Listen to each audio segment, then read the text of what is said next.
se inscreve, ativa o sininho, curte e compartilha. Ajuda muito o canal. Muito obrigado.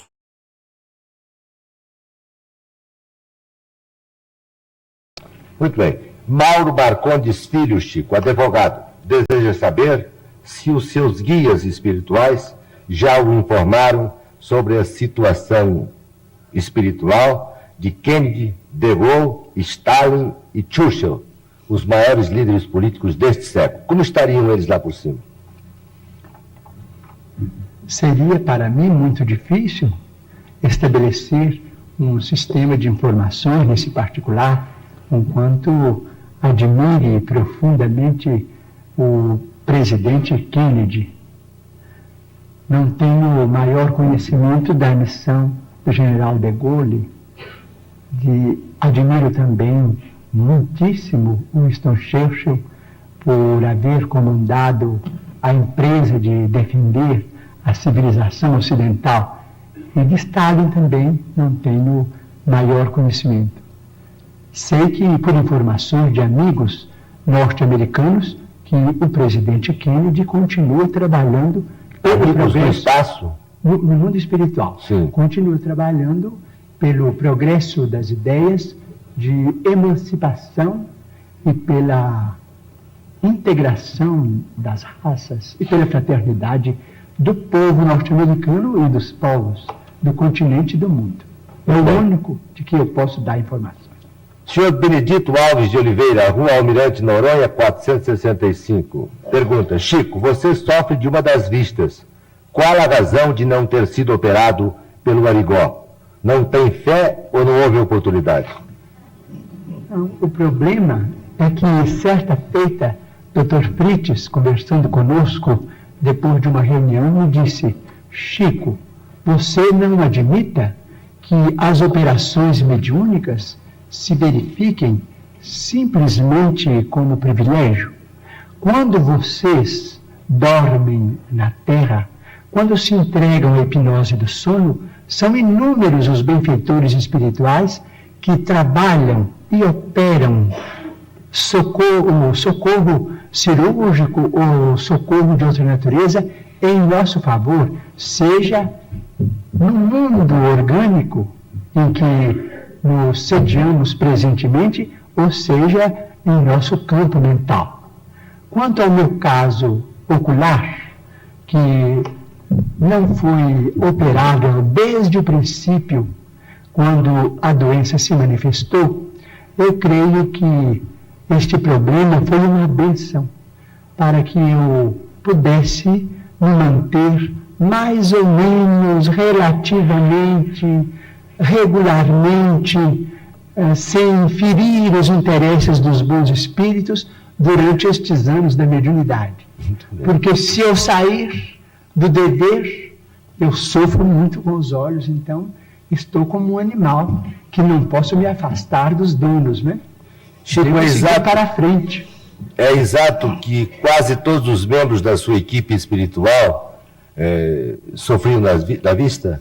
Não, isso pode ser uma informação interessante, mas ela não é verdadeira. Muito bem. O senhor Aloy Fernandes, da Rua Iguape 6A.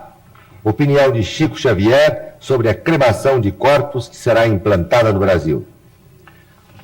Já ouvimos Emmanuel a esse respeito, e ele diz que a cremação é legítima para todos aqueles que a desejem, desde que haja um período de pelo menos de 72 horas de expectação para a ocorrência em qualquer forno crematório, o que poderá se verificar com o depósito dos despojos humanos em ambiente frio. Muito bem. Chico, agora vamos a uma pergunta de um pastor evangélico que você deve conhecer, porque ele é conhecido em todo o Brasil, comanda um rebanho de fiéis à sua religião de 1.500.000 pessoas aproximadamente. Trata-se do pastor Manuel de Melo. Ele próprio irá fazer a pergunta a você, que foi gravada pelo nosso VT. Carlos Xavier, meus cumprimentos. E convidado por esse programa e pela sua direção para lhe formular uma pergunta. Quero fazê-lo com muito agrado, com muita satisfação, por conhecer você através da literatura, da sua fama, e que ninguém de consciência tranquila pode negar as suas qualidades mediúnicas. Você, como uma das maiores autoridades espírita ou espiritualista deste país, para não dizer deste continente, por gentileza me responda a esta pergunta, que está sendo formulada em meu nome pessoal e em nome de toda a minha organização, isto é, de 1,5 milhão de fiéis que representam nesse país e de cerca de 4.000 pregadores que tenho a honra de liderar. O Espiritismo, Xavier, tem um ponto que se choca profundamente, teologicamente falando, com os princípios bíblicos que defendemos, nós os evangélicos. É exatamente aquele ponto da reencarnação. Isto é, cada pessoa que nasce é sempre reencarnação de uma pessoa que faleceu, de uma pessoa que morreu. Assim, é apregoado, ensinado pelos espíritas no mundo inteiro. Para esclarecimento dos telespectadores desta rede enorme de televisão, deste horário, em nosso pinga-fogo, esclareça o seguinte: Deus criou Adão e Eva. Todos nós concordamos, creio que você também, a maneira como foi criado e o mundo cristão inteiro. Muito bem, mas logo após a criação de Adão e Eva, as duas primeiras criaturas humanas, surgiram as duas outras criaturas humanas. São os 2 filhos de Adão e Eva, Abel e Caim. Você poderia, dentro da sistemática espiritualista, dentro da doutrina da reencarnação, você poderia dar, meu caro Xavier, uma explicação aceitável de onde vieram, qual a procedência de Caim e Abel, os 2 primeiros filhos de Adão, isto é, pela ordem, a 3ª e a 4ª pessoa humana existente aqui na Terra? Responda-me. E eu gostaria que os milhões de telespectadores que assistem agora a você com tanta atenção, devido à fama do seu nome e as qualidades insofismáveis que você as tem, responda a procedência e como essas 2 criaturas humanas vieram à Terra, Abel e Caim. É somente isto e muito obrigado. Ô Chico, a pergunta é um pouco longa, mas você entendeu bem, né? Então...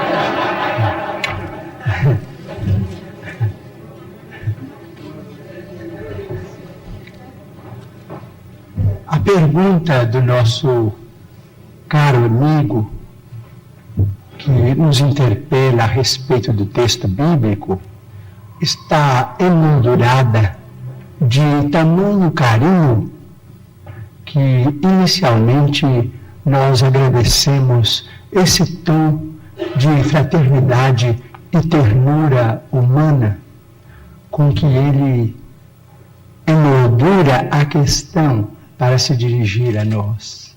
Muito obrigado ao nosso caro pastor evangélico, senhor Manuel de Melo, que nós todos admiramos como sendo o orientador desse grande e brilhante movimento que é Cristo para o Brasil.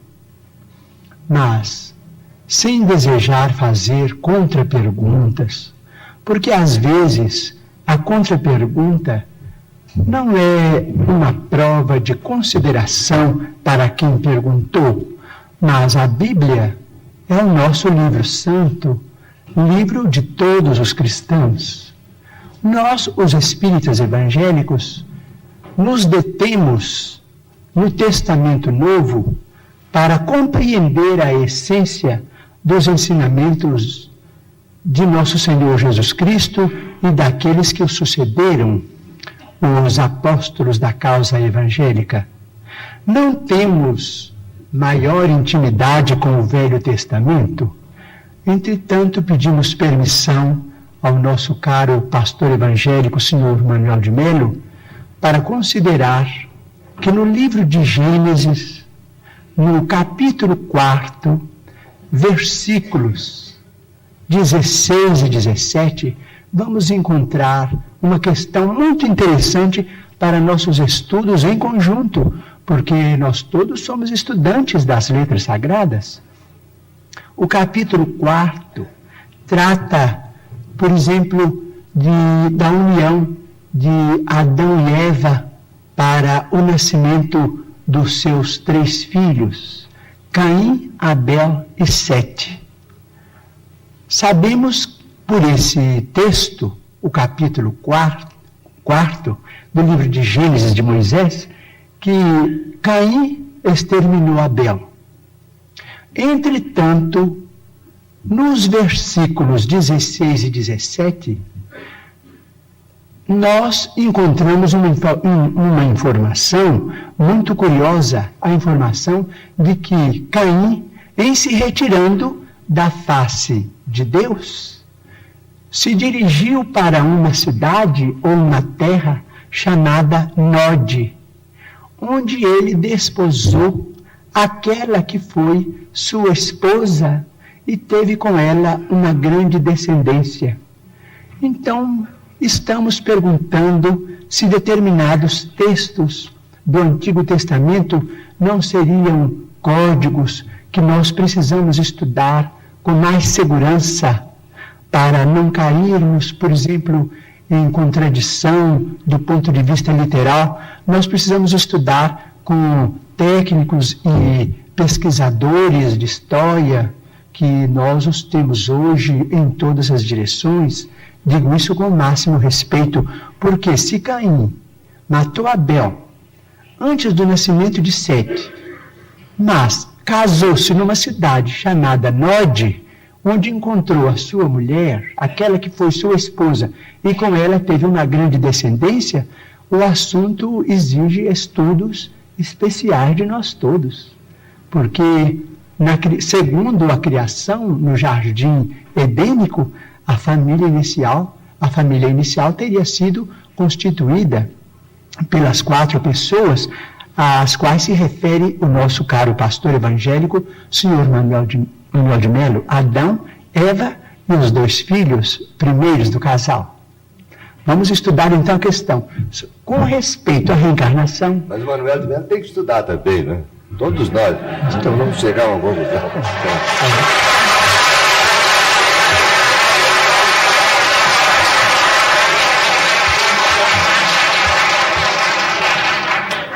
Bom, com respeito à reencarnação, posso dizer? Pode, Chico. Com respeito à reencarnação, nós, os espíritas, estamos diante de uma realidade inconteste para nós. Normalmente, na vida mediúnica, temos assistido, nestes quase 45 anos de espiritismo evangélico à luz dos princípios kardecianos, a desencarnações e reencarnações. Mas permitimos-nos também perguntar ao senhor Manuel de Melo, ao nosso caro pastor evangélico, senhor da pergunta, e também àqueles que fazem objeções contra os princípios da reencarnação, permitimos-nos perguntar sobre o sofrimento das crianças. Por exemplo, não vamos nos referir aos adultos, porque seria alongar muito a resposta, mas vamos pensar nas crianças. Por exemplo, nós, os espíritas, muitas vezes encontramos determinados casos de suicídio, e às vezes suicídio acompanhados de homicídio, ou às vezes apenas de homicídio. Mas vamos encontrar esses problemas do complexo de culpa levado para além desta vida, e depois esse complexo de culpa renascido com aquele que é responsável por ele através de sofrimentos que só podemos entender através da reencarnação. Por exemplo, muitas vezes temos encontrado, por exemplo, irmãos nossos suicidas que dispararam um tiro contra o coração e que voltam com a cardiopatia congênita ou com determinados fenômenos que a medicina classifica dentro da chamada tetralogia de Fallot. Nós vimos companheiros que quiseram morrer voluntariamente pelo enforcamento e que voltam com a paraplegia infantil, comumente chamada de enfermidade de Little.